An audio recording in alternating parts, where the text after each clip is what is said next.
The bullet passed so close to Miriam Jacobsen's cheek that she felt the heat of it before the crack of the rifle reached her ears, and in that same instant her mare screamed and stumbled, pitching forward into the rocky Oklahoma soil with a sickening crunch that told Miriam everything she needed to know about their chances of outrunning the men behind them.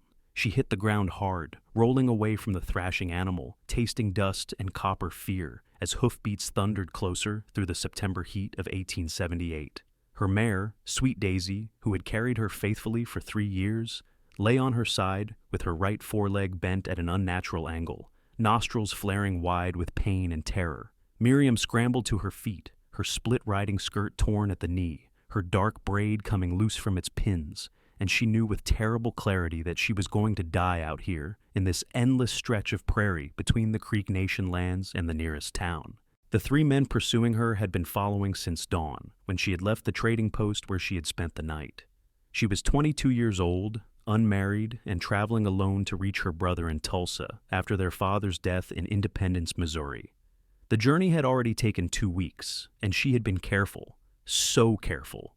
But these men had spotted her at the trading post, and something in their eyes had told her to leave before sunrise, to run while she still could. Now Daisy was down, and the men were closing in, their horses' hooves shaking the earth, and Miriam pulled the small revolver from her belt with shaking hands. She had 4 bullets. There were 3 of them. She was a decent shot, but not good enough for this, not with her hands trembling and her heart hammering against her ribs like it wanted to break free. The shot came from nowhere, and everywhere at once. The lead rider, a heavy man with a thick beard, jerked backward in his saddle as red bloomed across his shoulder. His companions hauled on their reins, their horses wheeling in confusion, and another shot rang out, kicking up dust between their mounts. Miriam spun toward the sound and saw him cresting the rise to the east. A lone rider on a big sorrel gelding, a rifle pressed to his shoulder, his hat pulled low against the sun. "Get out of here!" he shouted, his voice carrying across the distance, and he fired again. This time, the bullet took the hat clean off the second rider's head. The 3 men exchanged glances, and the wounded one was already turning his horse, clutching his shoulder. Whatever they had planned for a lone woman, it was not worth facing an armed man who could shoot like that. They wheeled their horses and galloped back the way they had come, leaving only dust and the echo of hoofbeats behind. Miriam stood frozen, her revolver still raised, watching the stranger ride down the slope toward her. He kept his rifle ready until the men were nothing but dark spots on the horizon. Then he slid it into the scabbard on his saddle and dismounted in one fluid motion. He was tall, lean in the way of men who spent their lives in the saddle, with sun-weathered skin and dark hair that curled slightly at his collar. His eyes, when he looked at her, were an unusual shade of green gold, like creek water in autumn. "You hurt?" His voice was rough, like he did not use it often. Miriam shook her head, then found her voice. No, I am fine. But my horse." She turned to Daisy, who had stopped thrashing and lay still, sides heaving. The stranger moved past her and crouched by the mare's head, running his hands gently over the injured leg. His movements were sure and careful, and Miriam watched the muscles in his jaw tighten as he examined the break. "I am sorry," he said, standing up. "She will not walk again. The bone is shattered." Miriam had known, but hearing it spoken aloud made her chest constrict. She knelt beside Daisy, stroking the white blaze on her face, feeling tears burn in her eyes. "She was a good horse, the best I ever had." "I can see that." The stranger was quiet for a moment. Then he said, "I will do it if you want. You should not have to." She knew what he meant, knew it was necessary. Daisy was suffering, and there was no fixing a leg broken like that. Not out here, not anywhere. She pressed her forehead to Daisy's neck for a moment, breathing in the familiar smell of horse and leather and grass. Then she stood and walked away, her back to them both. The single shot was clean and quick, and when the echo faded, the prairie was silent except for the wind moving through the tall grass. Miriam kept her eyes on the horizon, on the endless blue sky, and did not let herself think about the journey from Independence, about all the miles Daisy had carried her safely. She felt him approach before she heard him. "What is your name?" he asked. "Miriam Jacobsen." She turned to face him, wiping at her eyes with the back of her hand. "Thank you for helping me. Those men, they have been following me since the trading post." He nodded, as if this did not surprise him. I saw them there. Saw you leave early, and I saw them follow. I came after." He paused. "My name is Quentin Kane." "You followed us for hours?" Miriam looked at him more carefully, taking in the dust on his clothes, the lather on his horse's shoulders. He must have ridden hard to catch up. Seemed like the right thing to do. She almost laughed at the simple way he said it, as if risking his life for a stranger was nothing more than courtesy. "Well, Mr. Kane, I owe you my life, but now I have a problem. I need to get to Tulsa. My brother is waiting for me there, and I am already 2 days late. Without a horse, I do not know what I will do." Quentin looked back at his sorrel gelding, then at the empty prairie around them, then at her. "The nearest town is Stillwater. It is about 20 miles west. I was heading that way myself." He hesitated, and she saw something uncertain flicker across his face.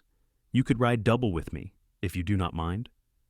Miriam had never ridden double with a man who was not family, but the alternative was staying out here alone, waiting for those men to come back or for something worse to find her. The sun was already past its zenith, and the September day would not last forever. "I would be grateful," she said. "I can pay you when we reach Stillwater." He shook his head. "No need for that." He moved back to Daisy and began unfastening Miriam's saddlebags and bedroll, gathering her belongings with the same careful efficiency he had shown when examining the horse's leg. Miriam helped him, and together they loaded everything onto his gelding, who stood patient and solid under the extra weight. When everything was secured, Quentin swung up into the saddle and held out his hand to her. Miriam looked at it for a moment, at the calluses and old scars, the strength in his fingers. Then she took it and let him pull her up behind him. She settled onto the gelding's broad back, her legs hanging to one side in her split skirt, and she had to put her arms around Quentin's waist to keep her balance. She felt him go very still when she did, felt the tension in his body, and she wondered if he was as unused to this proximity as she was. "Hold on," he said, his voice rougher than before, and he urged the gelding forward at a steady walk. They rode in silence for a long time, the prairie rolling away on all sides, golden grass bending in waves under the wind. The sun was hot on Miriam's shoulders, and she could feel Quentin's warmth through his shirt, could feel the steady rhythm of his breathing. It should have been awkward, uncomfortable, but somehow it was not. There was something solid about him, something quiet and steady that made her feel safer than she had felt since leaving Independence. "Where are you from?" she asked finally, because the silence was starting to feel too heavy with unspoken things. "Montana territory originally. Been drifting for a few years now. Working ranches, doing some hunting, whatever pays." "And your family?" He was quiet for so long she thought he was not going to answer. Then he said, "My mother died when I was 10. My father, he was a hard man. I left when I was 15 and never went back. No siblings, no wife." He said the last part carefully, as if he wanted her to know, but did not want to presume. Miriam felt something shift in her chest. "I am sorry about your mother. I lost mine when I was 12. Fever took her in the winter. My father just passed a month ago. Heart gave out. My brother Thomas went west 3 years ago to start a ranch near Tulsa, and now it is just the two of us left." "So you were traveling alone from Missouri?" It was not quite a question, but there was concern in his voice. "I did not have much choice. Thomas could not leave the ranch to come get me, and I could not stay in Independence. The house was sold to pay Father's debts. Everything I have is in those saddlebags." She felt him shift slightly, adjusting his seat, and the movement brought her fractionally closer to him. "That is hard," he said, "losing everything at once." "Yes." She rested her cheek against his shoulder blade, without quite meaning to, suddenly exhausted by the fear and grief and relief all tangled together. "But at least I'm alive, thanks to you." His hand came down briefly to cover hers, where they were clasped around his waist, a quick, warm pressure, and then he let go and took up the reins again. "Those men, they would have hurt you. I am glad I got there in time." They rode on as the sun began its slow descent toward the western horizon, painting the sky in shades of orange and gold. Miriam found herself noticing things about Quentin Kane, small details that seemed important somehow. The way he sat his horse with easy grace, never hurrying but never wasting motion. The way he kept scanning the horizon, always watching, always aware. The breadth of his shoulders and the lean strength of his frame. The small scar that curved along his jawline, visible when he turned his head. "You are a good rider," she said, "and a good shot. I have had practice. Were you in the war?" "Too young. It was over by the time I was old enough to lie about my age. But I have done some scouting, some bounty work, things that teach you to shoot straight." Miriam did not ask for more details. There were stories in his voice that he was not ready to tell, and she understood that. She had her own stories, her own griefs that she kept close to her heart. The light was fading to purple when they saw the lights of Stillwater in the distance, a small cluster of buildings in the gathering dark. Quentin's horse had been plodding steadily for hours, never complaining about the double weight, and Miriam could feel the tiredness in the gelding's gait. "We will get him fed and rested," Quentin said, as if he had heard her thoughts. "There is a decent stable in town, and a boarding house run by a woman named Mrs. Crawford. She is honest, and her prices are fair. You will be safe there." Miriam felt a strange reluctance at the thought of climbing down, of walking away from this man who had saved her life. The hours of riding pressed against him had created an intimacy she had not expected, a sense of connection that seemed absurd, given how little time they had known each other. But she could not deny the way her heart had started beating faster when his hand had covered hers, or the way she had felt protected in his arms, safe in a way she had not felt since her father became too ill to care for anyone but himself. They rode into Stillwater as full dark settled over the town. It was small, maybe 30 buildings clustered along a main street, with oil lamps glowing in windows and the sound of a piano drifting from the saloon. Quentin guided the gelding to the stable first, and a young man came out to meet them, taking the horse's reins when Quentin dismounted. He turned and held up his arms to Miriam, and she slid down into them, his hands strong around her waist as he lifted her to the ground. For a moment, they stood very close, her hands on his shoulders, his hands still at her waist, and in the dim light from the stable's lantern, she saw his eyes widen slightly, saw something flicker across his face that made her breath catch. Then he stepped back, and the moment was gone, but the feeling of it lingered, warm and unsettling in her chest. "I will see to your things," he said, his voice carefully neutral. "Let us get you to Mrs. Crawford's." They walked together down the wooden sidewalk, Quentin carrying her saddlebags and bedroll, Miriam acutely aware of his presence beside her. The boarding house was a neat 2-story building, with a painted sign and flower boxes in the windows, cheerful and welcoming after the long day. Mrs. Crawford herself answered Quentin's knock, a stout woman with kind eyes and silver hair pulled back in a bun. "Quentin Kane," she said, smiling. "I have not seen you in months. And who is this?" "Mrs. Crawford.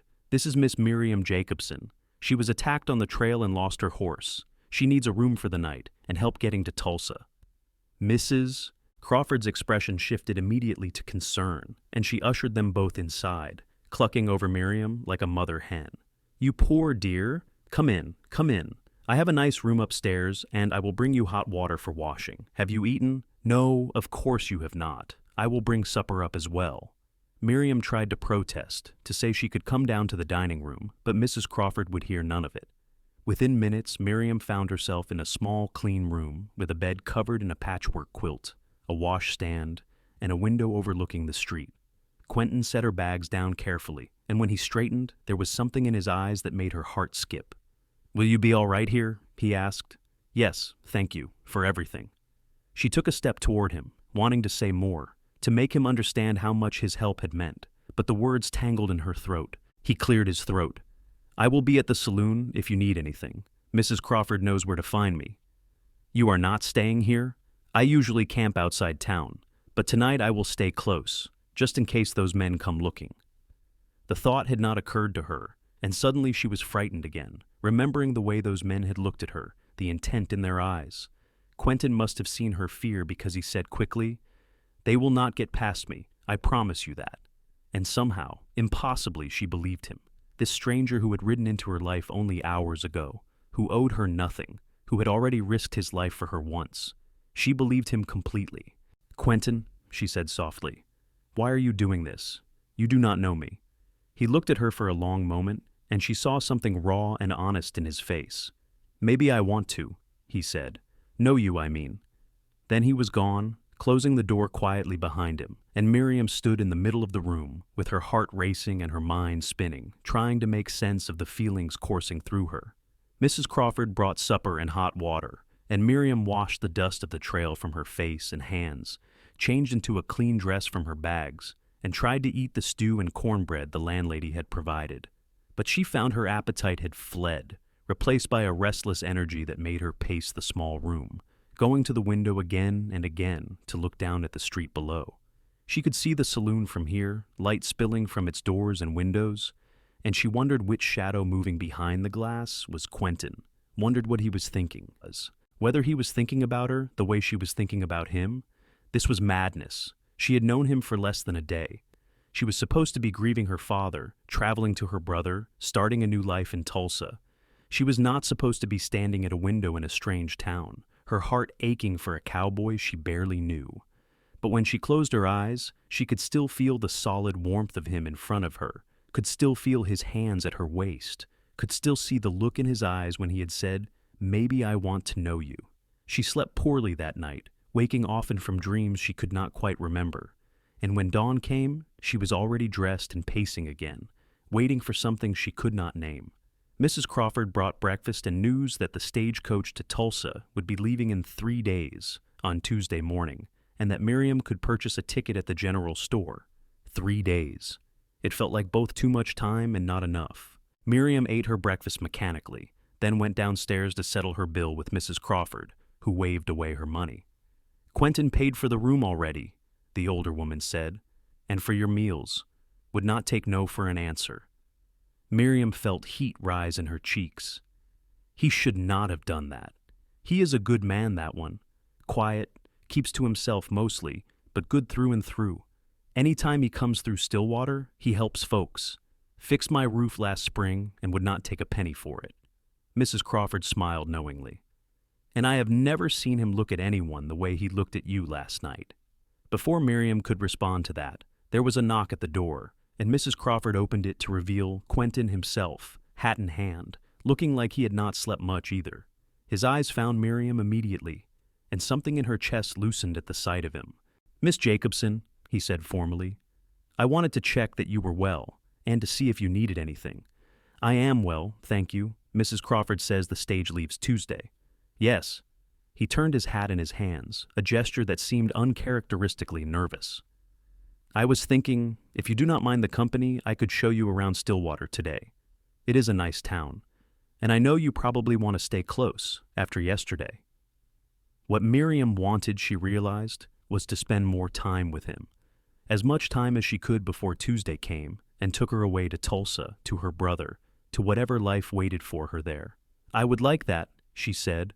They walked together through the morning streets of Stillwater, and Quentin showed her the general store where she bought her stage ticket, the church with its white steeple, the schoolhouse where children's voices drifted through open windows. He walked beside her with his hands in his pockets, pointing out landmarks, telling her stories about the town in his quiet way. She learned that he had been coming through Stillwater for 2 years, that he knew most of the residents by name, that they trusted him and liked him despite his wandering ways. They had lunch at a small restaurant run by a Mexican family, and Miriam discovered that Quentin spoke Spanish, conversing easily with the owner while they waited for their food. She watched him across the table, noticing the way his face softened when he smiled, the way his eyes crinkled at the corners, the gentle courtesy with which he treated everyone they met. "You could settle here," she said impulsively. "People know you. They like you. You could buy some land, build something permanent." His smile faded. "I have thought about it, but I do not know if I am the settling kind. I have been moving for so long, I do not know how to stay still." "Maybe you just have not found a reason to stay." He looked at her, and the intensity in his gaze made her pulse quicken. "Maybe," he said softly, "or maybe I just found one." The air between them seemed to thicken, heavy with things unsaid, and Miriam felt her cheeks flush. Before she could respond, their food arrived, and the moment passed, but it left her shaken, uncertain of what she wanted or what was even possible between them. That afternoon, they walked out of town to the creek that gave the valley its name, a ribbon of clear water running over smooth stones. They sat on the bank in the shade of cottonwood trees, and Miriam took off her shoes and stockings and dangled her feet in the cool water, laughing at the shock of it. Quentin sat beside her, close enough that their shoulders almost touched, and for a while they did not talk, just listened to the water and the birds and the wind in the leaves. "Tell me about Tulsa," he said finally, "about your brother." So Miriam told him about Thomas, 3 years older and determined to make something of himself, about how he had left Independence with nothing but a horse and a dream, and had built a small ranch through sheer stubborn will. About how he had written to her every month, long letters full of descriptions of the land and the work and his hopes for the future. About how he was her only family now, the only person in the world who knew where she came from, who she had been before grief and loss had changed everything. "He sounds like a good man," Quentin said. "He is. He has a good heart. He will like you." The words were out before she could stop them, and they hung in the air between them, full of implications she had not meant to voice. Quentin turned to look at her, and she saw the question in his eyes. "Miriam," he said, and her name in his mouth sounded like something precious. "I know we only just met. I know I have no right to say this, but I feel like I have been looking for something my whole life, and I did not know what it was until I saw you standing on that prairie yesterday with a gun in your hand and fire in your eyes." Her breath caught. "Quentin, I am saying this wrong." He ran a hand through his hair, frustrated. "What I mean is, I do not want to let you go on Tuesday. I do not want to watch you get on that stage and disappear from my life. And I know that is selfish. I know you have to get to your brother, but I need you to know. I need you to know how I feel." Miriam's heart was racing so fast she felt dizzy. "How do you feel?" He turned to face her fully, taking both her hands in his. His palms were warm and rough, his grip gentle. "Like I have been asleep for years and I just woke up. Like everything before yesterday was just waiting, and now my life is finally starting. Like, if I let you go, I will regret it for the rest of my days." She had never heard anything so beautiful, so terrifying. She looked at their joined hands, at the way his fingers laced through hers, and she thought about the feel of his arms around her on the horse, the steadiness of his heartbeat against her cheek, the way he had made her feel safe and seen and valued in ways she had almost forgotten were possible. "I feel it too," she whispered. "I thought I was going mad, feeling so much so fast, but I cannot stop thinking about you, cannot stop wondering what it would be like if I did not have to leave." "Then do not leave." His voice was urgent now, his eyes bright with hope. "Or let me come with you. I could work on your brother's ranch. I am good with horses, good with cattle. I could make myself useful. I just need to be near you, Miriam. I need the chance to see where this could go." It was crazy. It was impulsive and reckless, and everything she had never been. She had always been the practical one, the careful one, the one who thought things through and made sensible choices. But nothing about the last month had been sensible. Nothing about her life had gone according to plan. And sitting here with Quentin's hands holding hers, his eyes full of a hope that mirrored her own, she thought maybe it was time to stop being careful.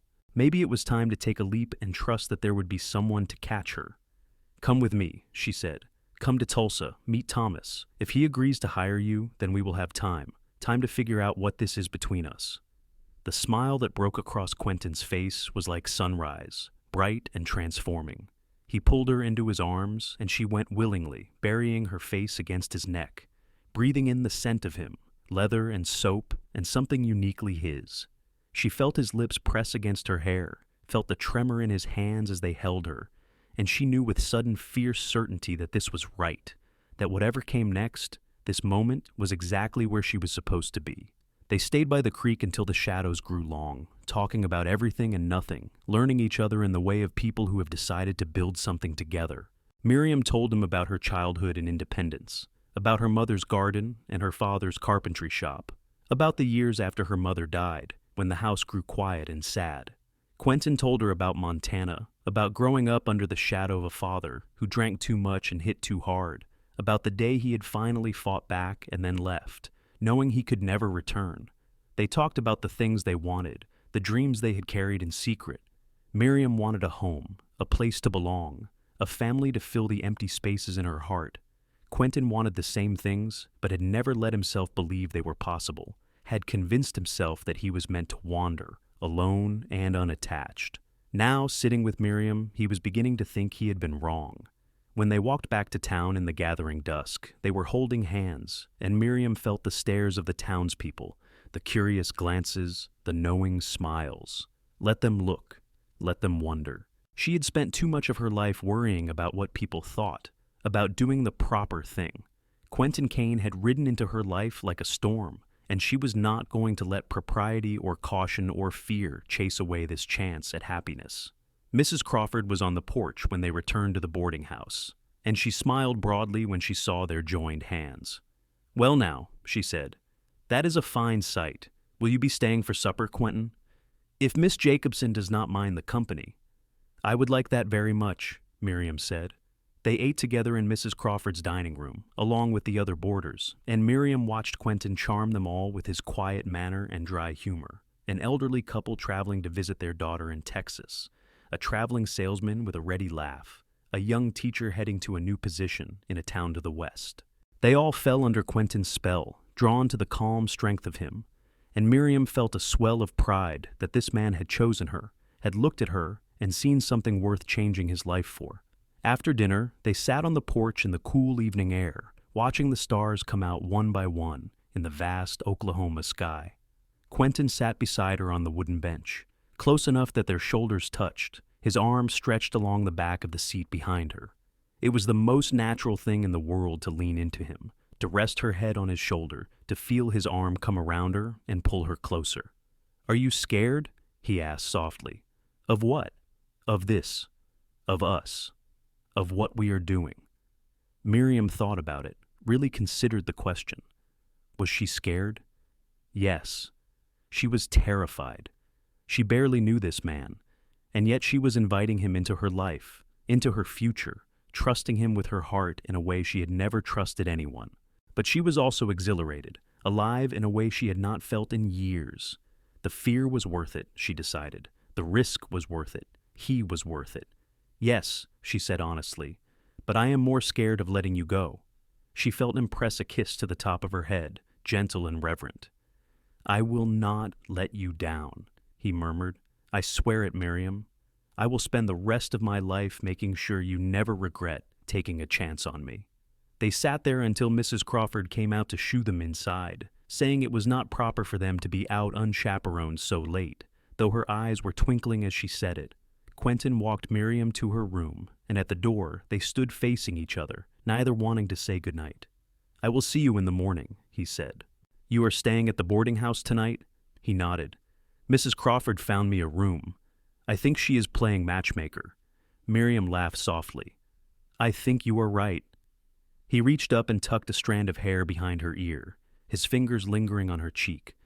"Sleep well, Miriam." "You too, Quentin." But she did not sleep well. She lay awake for hours, staring at the ceiling, her mind racing with thoughts of the future. What would Thomas say when she arrived with a cowboy in tow? Would he welcome Quentin or see him as a threat? What if Quentin did not like ranch life or could not get along with her brother? What if this wild, impulsive decision turned out to be a terrible mistake? But every time the doubts crept in, she remembered the way Quentin had looked at her by the creek, the way his voice had shaken when he said he did not want to let her go. She remembered the feel of his arms around her, the steady beat of his heart, the safety and rightness of being near him. And the doubts faded, replaced by a quiet certainty that this was the path she was meant to walk. Sunday and Monday passed in a blur of preparation and stolen moments. Quentin spent his days helping around town, fixing a broken wagon wheel for the blacksmith, helping the elderly couple at the boarding house load their luggage, always finding ways to be useful. But every evening he was at Miriam's side, and they walked together through the town or sat by the creek, talking and dreaming and slowly weaving their lives together. On Monday evening, their last night in Stillwater, Quentin took her to dinner at the restaurant again, and afterward they walked to the edge of town where the prairie began, endless and dark under the stars. They stood together looking out at the vastness, at the same landscape that had brought them together, and Miriam felt the weight of the moment, the sense that they were standing on the edge of something immense and life-changing.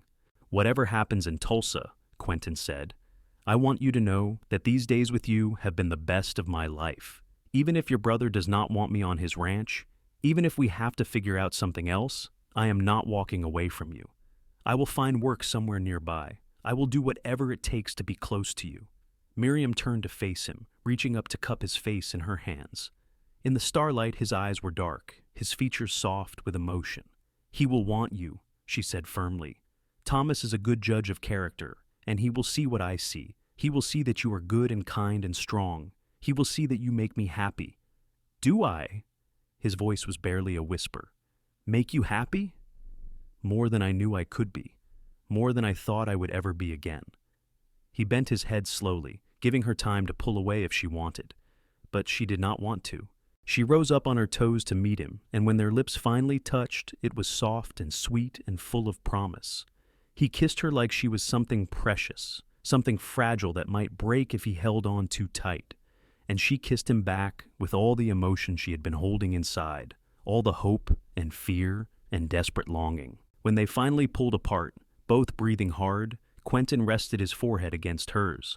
"I love you," he said, the words rough and raw. "I know it is too soon. I know I should not say it yet. But I do. I love you, Miriam Jacobsen."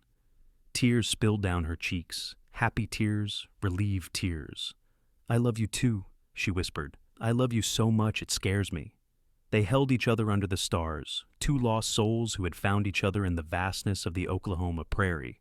And Miriam thought about her father, about how he had always told her that life was unpredictable, that you had to grab happiness when you found it because it could disappear in an instant.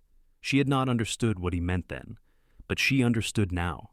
This was happiness, here in Quentin's arms, and she was going to hold onto it with everything she had.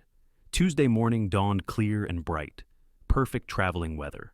The stage was scheduled to leave at 8, and Miriam was packed and ready by 7, her few belongings secured in her saddlebags, her traveling dress brushed and neat. Quentin was waiting downstairs, his own gear packed on his horse, and when he saw her, he smiled that rare, transforming smile that made her heart skip. Mrs. Crawford insisted on feeding them breakfast, and she hugged Miriam tightly when they were ready to leave. "You take care of each other," she said, her eyes suspiciously bright. "And you come back and visit, you hear? I want to know how the story ends." "We will," Miriam promised, hugging her back. "Thank you for everything." The stagecoach was already waiting at the general store, the horses stamping impatiently, the driver checking the harnesses. There were 3 other passengers, a businessman heading to Tulsa on trade, a young couple traveling to visit family, and they all nodded politely as Miriam climbed aboard. Quentin tied his horse to the back of the stage, then swung up to sit beside her, his shoulder warm against hers in the cramped space. As the stage lurched into motion, Miriam looked back at Stillwater, at the little town that had sheltered her for 3 days, where she had fallen in love with a cowboy who had saved her life. Then she turned to face forward, to face the future, and she slipped her hand into Quentin's. He squeezed gently, and they rode that way for miles, hands clasped, shoulders touching, ready for whatever came next. The journey to Tulsa took 2 days, with an overnight stop at a way station where they got separate rooms, but spent the evening sitting together in the common room, talking quietly while the other passengers played cards. Quentin told her more about his years of drifting, about the ranches he had worked and the places he had seen, and Miriam told him about her life and independence, about the friends she had left behind, the life she had known before everything changed. They talked about the future too, making tentative plans. If Thomas hired Quentin, they would wait a proper amount of time before marrying, would do things correctly so no one could say they had been improper. Quentin would save his wages, prove himself capable and reliable. They would build a life together, slowly, carefully, doing it right. But when they said goodnight at Miriam's door, and Quentin kissed her again, gentle and lingering, Miriam thought that propriety and caution seemed like small concerns compared to the enormity of what they felt. Still, she knew her brother would want things done properly, and she owed Thomas that much. He had lost their parents too, had grieved alone out here while she was still in Independence. He deserved to meet Quentin properly, to see that this was real and good, not just some impulsive madness born of fear and gratitude. On the second day, as the stage rattled closer to Tulsa, Miriam found herself growing nervous. What if Thomas did not like Quentin? What if he refused to hire him? Or worse, forbade her to see him? Thomas was protective, had always been the responsible older brother, and he might see Quentin as a drifter, unreliable, not good enough for his sister. Quentin seemed to sense her worry because he took her hand and said quietly, "It will be all right. Even if he does not hire me right away, I will prove myself to him. I will find work in town, and I will court you properly. And eventually, he will see that I'm serious." "I know," Miriam said, but the knot in her stomach did not loosen. They arrived in Tulsa in the late afternoon. the stage rolling to a stop in front of the main hotel. Tulsa was bigger than Stillwater, a real town with multiple streets and businesses, a railroad depot, churches, and schools. Miriam climbed down from the stage, stiff from the long ride, and looked around for Thomas. She had written to tell him when she expected to arrive, and he had promised to meet her. She spotted him almost immediately, a tall figure in work clothes standing near the hotel entrance, his face breaking into a huge grin when he saw her. "Miriam!" He strode forward and swept her into a bear hug, lifting her off her feet. "You are here. You are finally here." "Thomas," she said, hugging him back fiercely. He looked good, tanned and healthy, with new muscles from hard ranch work. "It is so good to see you." He set her down and looked her over, his expression shifting to concern. "You look tired. Was the journey difficult?" "It had some challenges," she admitted. "Thomas, there is someone I want you to meet." She turned and held out her hand to Quentin, who had been standing back, giving them space. He came forward now, his hat in his hand, his expression calm but watchful. "Thomas, this is Quentin Kane. He saved my life on the trail from Stillwater. Quentin, this is my brother Thomas." The two men sized each other up, and Miriam held her breath, watching them. Thomas was protective and careful, and Quentin was proud and independent, and she could see them measuring each other, trying to decide what to make of this situation. Finally, Thomas held out his hand. "Saved her life?" Quentin shook it, his grip firm. "Her horse went lame after some men attacked her. I happened to be nearby and got there in time. She rode double with me to Stillwater, and I traveled with her to Tulsa to make sure she got here safely." It was a carefully edited version of events, and Miriam was grateful for it. She did not want Thomas to know how close she had come to being killed, or worse, did not want him to worry more than necessary. Thomas looked at Quentin for a long moment, then at Miriam, and she saw the instant he understood. His eyes widened slightly, and his mouth quirked in something that might have been surprise or amusement. "I see," he said slowly. "Well, Mr. Kane, I owe you my thanks. My sister is precious to me, and I am grateful you kept her safe."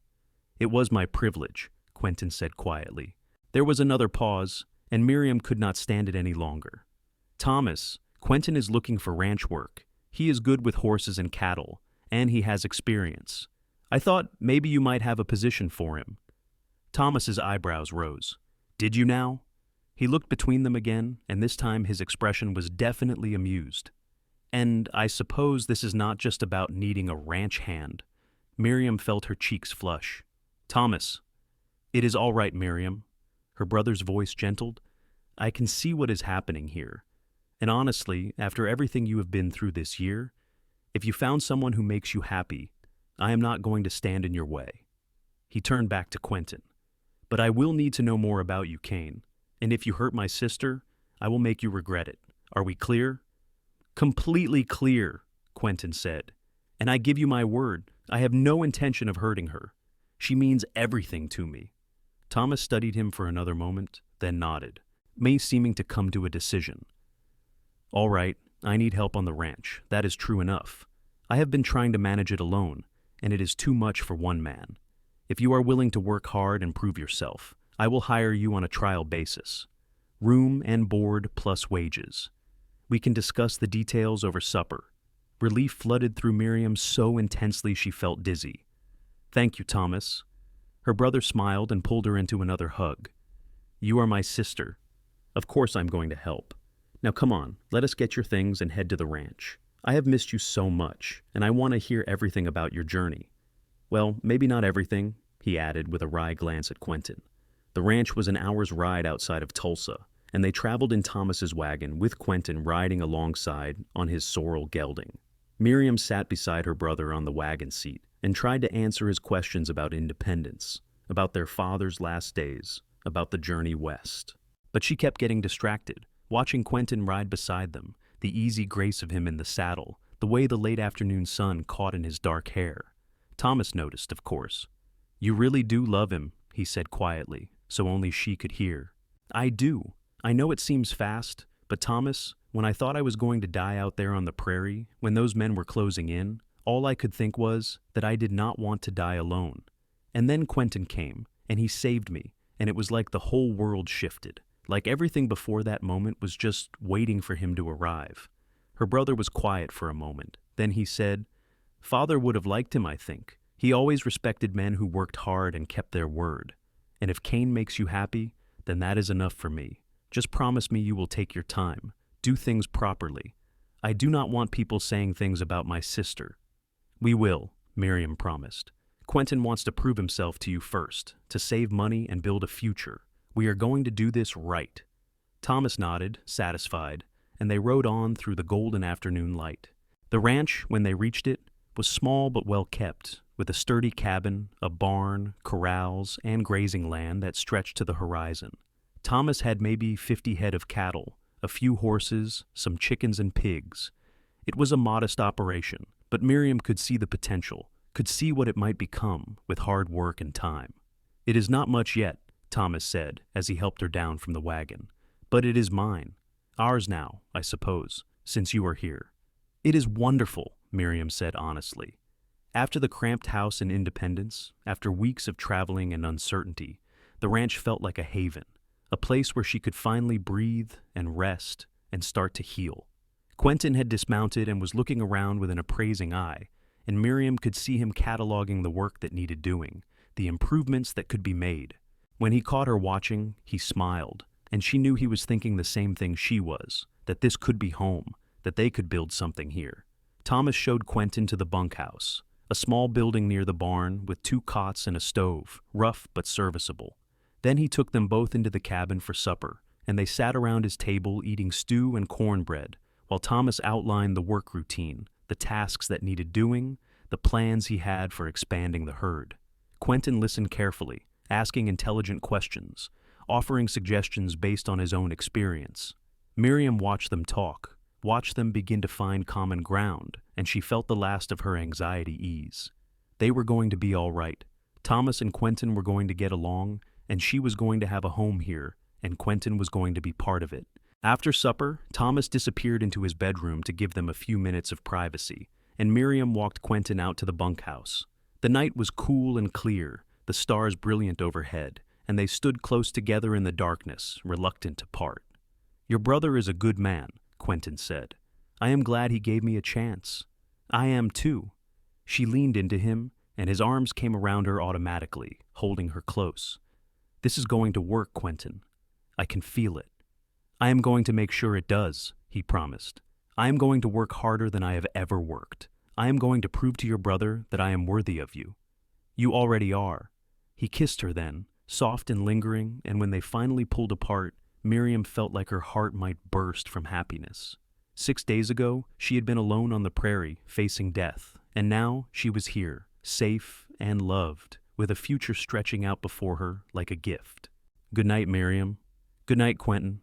She walked back to the cabin, feeling lighter than she had in months, and when she climbed into the bed Thomas had prepared for her in the small back room, she fell asleep almost instantly, exhausted and content. The days fell into a rhythm after that. Quentin proved himself an invaluable worker, rising before dawn to help with the feeding and milking, spending long days mending fences, breaking horses, moving cattle to new grazing. He worked tirelessly, and Thomas began to rely on him more and more, trusting him with responsibilities and decisions. In the evenings after supper, Miriam and Quentin would walk together, talking and dreaming, their relationship deepening with each passing day. Thomas played chaperone, but he was not strict about it, recognizing that they were both adults who had already made their choice. As long as they were discreet and respectful, he gave them space to be together. Miriam threw herself into making the cabin a home, cleaning and organizing, planting a small garden, sewing curtains for the windows. She baked bread and cooked meals, and she felt herself beginning to heal from the losses of the past year. The work was hard but satisfying, and she loved being useful, being needed. She loved, too, the stolen moments with Quentin. The way he would brush his fingers against hers when he passed her in the yard. The way he looked at her across the supper table, his eyes warm with affection. The way he kissed her goodnight behind the barn, holding her like she was the most precious thing in his world. 6 weeks after they arrived in Tulsa, Thomas called them both into the cabin after supper. He poured 3 glasses of whiskey, handed them around, and then raised his glass in a toast. "To Quentin Kane," he said. who has proven himself a hard worker, a skilled rancher, and a good man. Your trial period is over, Kane. I want to make you a permanent partner in this ranch. Equal shares, equal say in decisions. What do you say?" Quentin looked stunned. "Thomas, I cannot. This is your ranch. You built it. And I am going to lose it if I do not get real help. I need a partner, Kane, someone I can trust to share the load. And more than that, you are going to be my brother soon. Are you not? Might as well make it official now." Miriam felt tears spring to her eyes, and she looked at Quentin, who was staring at Thomas with something like wonder on his face. "I do not know what to say," Quentin said finally, "except thank you, and yes, I accept." They clinked glasses and drank, and then Thomas excused himself, saying he was going to ride into town to visit a friend, giving them privacy. After he left, Quentin turned to Miriam and took both her hands. "Your brother is giving me a future," he said, his voice thick with emotion. "He is giving me a home, a place to belong." "He is giving us a future," Miriam corrected gently. "This is for both of us, Quentin." He pulled her into his arms and held her tight, and she felt him trembling. "I never thought I would have this," he whispered into her hair. "I never thought I deserved it." "You deserve everything good," she told him fiercely. "You are the best man I have ever known, Quentin Kane, and I am so lucky I found you." That night, alone in the cabin for the first time, they sat together on the porch and talked about their plans. With Quentin now a partner in the ranch, they could afford to marry. They decided to wait until spring, to give themselves time to build up the ranch further, to make sure everything was stable. It was only a few months away, and Miriam could wait. She had waited her whole life for this, for him. A few more months was nothing. Winter came, mild and brief as it was in Oklahoma, and they worked through it, preparing for the spring calving, repairing buildings, planning for the future. Miriam got to know the neighboring ranchers, the families who came to church in town, the community that was slowly becoming hers. Everyone loved Quentin, respected his quiet competence, his willingness to help whenever asked. And they welcomed Miriam warmly, the women especially, glad to have another lady join their circle. On a cold January evening, Quentin took Miriam aside and showed her something he had been working on in secret. It was a small wooden box, beautifully carved with intricate patterns of flowers and vines. Inside, nestled on a bed of cotton, was a ring. Not fancy, just a simple gold band, but to Miriam, it was the most beautiful thing she had ever seen. "I know we said we would wait until spring," Quentin said, suddenly nervous. "But I wanted to ask you properly. Miriam Jacobsen, will you marry me? Will you be my wife and my partner and my love for the rest of our lives?" "Yes," she said, laughing and crying at the same time. "Yes, of course yes." He slipped the ring onto her finger, and it fit perfectly, like it had been made for her.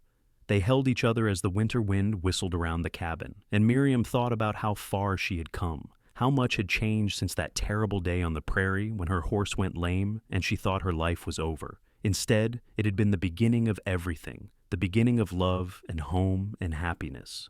They married in April, on a bright spring day with wildflowers blooming across the prairie. The ceremony was in the little church in Tulsa, with Thomas standing as witness and Mrs. Crawford, who had traveled all the way from Stillwater, dabbing at her eyes with a handkerchief. Half the town showed up, drawn by curiosity and affection for the couple who had captured everyone's hearts with their obvious devotion to each other.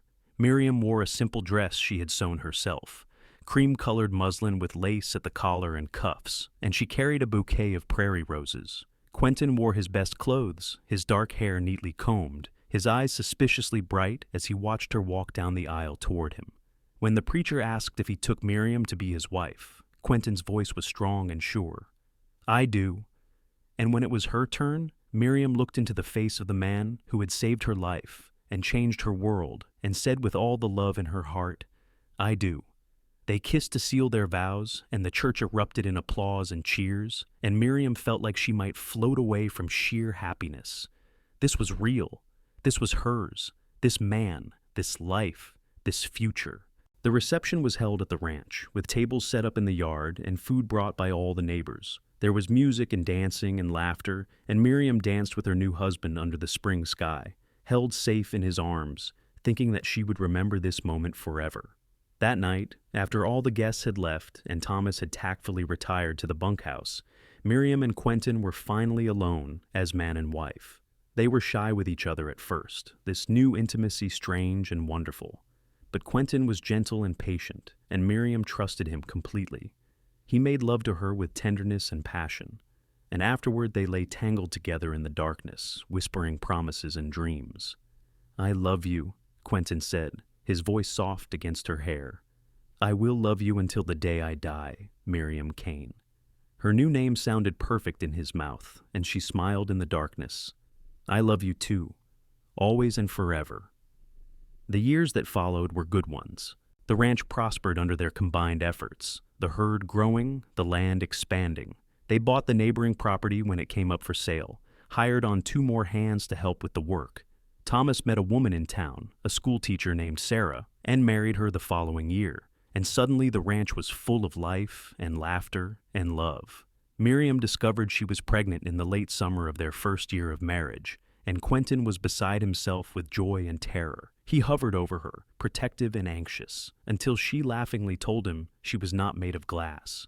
But she loved his concern, loved the way he would rest his hand on her growing belly and talk to the baby, telling their child about the ranch and the horses and all the things they would do together. Their son was born in the spring, a healthy boy with his father's dark hair and his mother's brown eyes. They named him Jacob, after Miriam's father, and he was perfect in every way. Quentin held him with such tenderness, such awe, that Miriam fell in love with him all over again. This man who had been alone for so long, who had thought he did not deserve a family, was the most devoted father she could have imagined. 3 years later, a daughter arrived, and they named her Rose, for the prairie flowers that had bloomed on their wedding day. She had Quentin's green-gold eyes and a temperament to match them, fierce and bright and full of fire. And 2 years after that, another son, whom they named Thomas after his uncle, who had given them all of this, who had welcomed Quentin and trusted him and made their life together possible. The children grew up surrounded by love and laughter, running wild on the ranch, learning to ride almost before they could walk. Quentin taught them everything he knew about horses and cattle and the land, and Miriam taught them to read and write, to be kind and brave and honest. They were happy, all of them, in ways that Miriam had never dared to hope for in those dark days after her father's death. Thomas and Sarah had children of their own, 3 daughters who were playmates and best friends to Miriam and Quentin's brood. The ranch became a place of joy and noise and endless activity, with children and dogs and horses everywhere, and Miriam would sometimes stand on the porch and look out at it all and feel her heart swell with gratitude. On their 10th anniversary, Quentin took her riding out to the place where they had first kissed, by the creek in Stillwater. They had traveled there specially, leaving the children with Thomas and Sarah, taking a few days just for themselves. They sat on the bank with their feet in the water, just like they had all those years ago, and Quentin took her hand.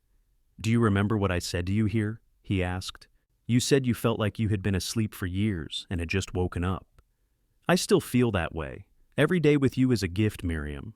Every day I wake up grateful that your horse went lame, that I was there, that you let me ride with you into town." Miriam leaned her head on his shoulder, feeling the same overwhelming love she had felt that first day.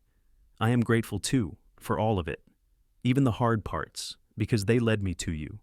They sat there as the sun set, 2 people who had found each other against all odds, who had built a life of love and purpose and belonging. And Miriam thought about that terrified young woman on the prairie, alone and afraid, and she wished she could go back and tell her that everything was going to be all right, that the cowboy riding over the hill was going to save her in more ways than one, that the worst day of her life was going to become the beginning of the best life she could imagine. The years continued to pass, bringing changes and challenges, joys and sorrows. They lost Thomas to a fever when he was only 45, and they mourned him deeply, supporting Sarah and her daughters through their grief. They made Sarah a full partner in the ranch, ensuring she and her girls would always be taken care of. The children grew into adults, Jacob taking over more and more of the ranch management, Rose marrying a good man from town and starting her own family. Young Thomas deciding to become a doctor and heading east for school. Through it all, Miriam and Quentin remained each other's anchor and strength. They grew older together, their dark hair turning silver, their faces creasing with laugh lines and age, but the love between them never dimmed. If anything, it deepened, becoming something richer and more complex, built on years of shared joys and sorrows, triumphs and failures, mundane daily moments and extraordinary milestones. On their 30th anniversary, surrounded by their children and grandchildren, Quentin stood up at the dinner table and raised his glass. "To my wife," he said, his voice still strong despite his 60 years, "who took a chance on a drifter with nothing to offer but his heart, who built this life with me, who gave me a family and a home and a reason to wake up every morning. I love you, Miriam Kane. I have loved you for 30 years, and I will love you for 30 more if we are lucky enough to have them." Miriam stood and went to him, kissing him in front of everyone, not caring who saw. "And I love you, Quentin Kane. You saved my life that day on the prairie, but you have done so much more than that. You have given me a life worth living. You have given me everything." Their children cheered and their grandchildren giggled, and Jacob, now a man of 29 with children of his own, stood up and said, "To my parents, who taught us all what love looks like, may we all be half as lucky as you two have been." They drank and laughed and celebrated long into the night, and later, when everyone had gone home or gone to bed, Miriam and Quentin sat on the porch in their rocking chairs, holding hands and watching the stars come out. The same stars that had witnessed their first kiss, their wedding vows, every important moment of their lives together. "Do you ever think about what your life would have been like if we had never met?" Miriam asked softly. Quentin was quiet for a moment. Then he said, "I try not to. It is too sad to think about. I would still be drifting, I suppose, alone, never knowing what I was missing." "I think about it sometimes," Miriam admitted, "about what would have happened if those men had caught me, or if you had been just a little farther away, if you had not seen them following me. But I did see them. I was there, and you are here, and we have had 30 years together, and we are going to have many more." He squeezed her hand.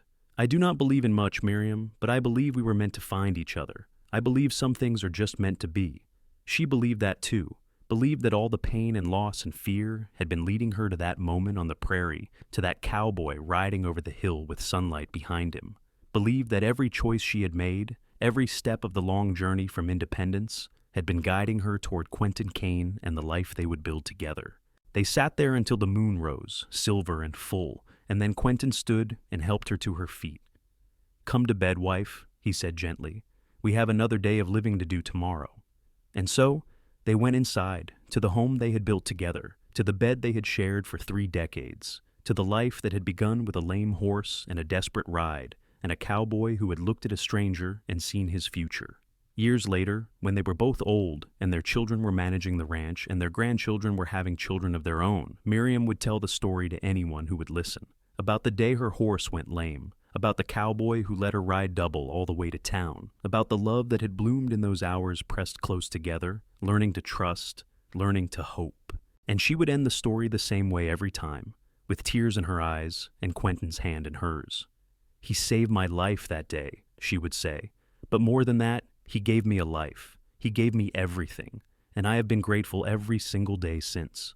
Quentin would shake his head and smile and say, "She has it backward. She saved me. I was lost before I met her, just wandering through life waiting for something I could not name. And then there she was, standing on that prairie with a gun in her hand and fire in her eyes. And suddenly I knew what I had been waiting for. I had been waiting for her. They would hold hands and look at each other with the same love that had been there from the beginning, and anyone watching would see it and understand that this was what real love looked like. Not perfect or easy, but true and deep and lasting. The kind of love that endures through decades and challenges, that grows stronger with time rather than fading. The kind of love worth risking everything for. On a warm summer evening, when Miriam was 75 and Quentin was 76, they sat on their porch watching the sunset paint the sky in shades of orange and gold, the same colors as that September day so long ago when their lives had collided on the Oklahoma prairie.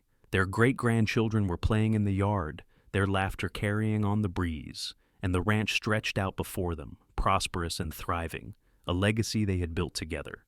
"We did all right, did we not?" Quentin said softly, his hand warm in hers, despite the years that had left them both frail and tired.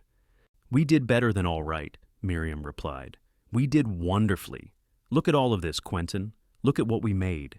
He looked not at the ranch or the children, but at her, his green-gold eyes still bright despite the wrinkles around them.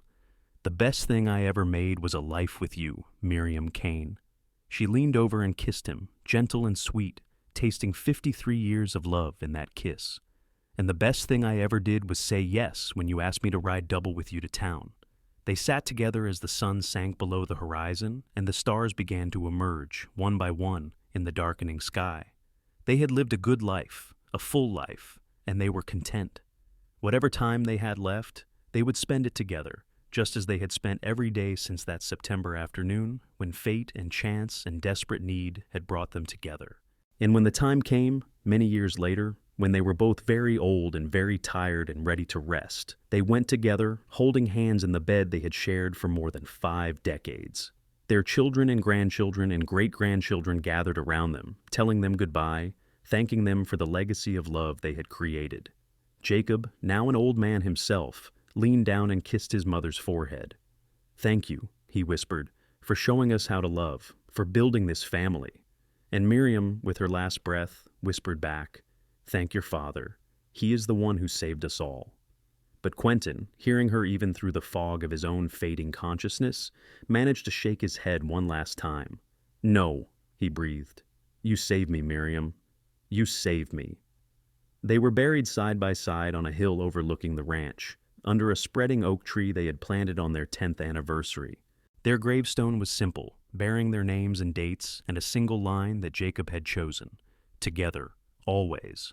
And in the years that followed, their descendants would bring their own children to that hill and tell the story. About the woman whose horse went lame, about the cowboy who let her ride double all the way to town, about the love that had begun in those hours and had lasted through more than 50 years of marriage, through joy and sorrow, through hardship and triumph.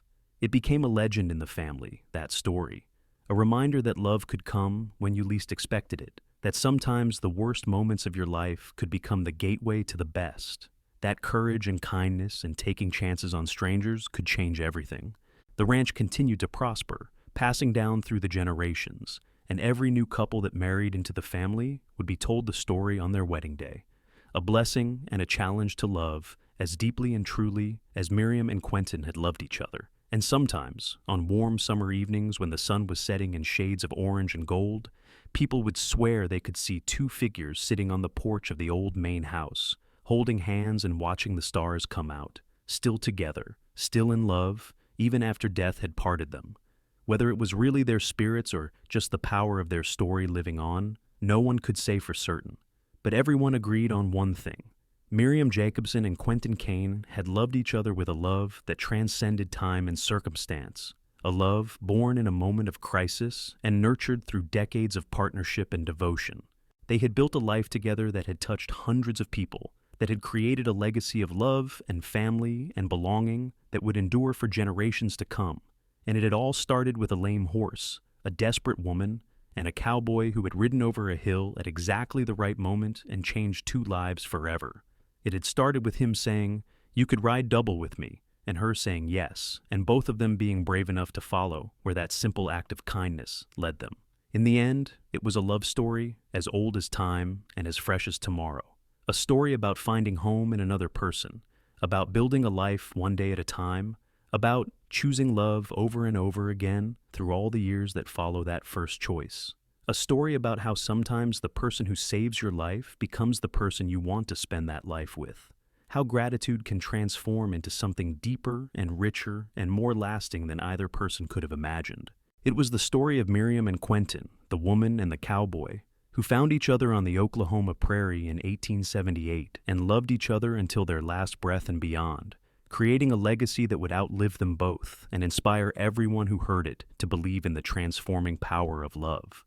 And every time the story was told, around dinner tables and campfires, at weddings and anniversaries, it ended the same way, with the words that had become the family motto, the lesson that Miriam and Quentin had taught through the example of their lives.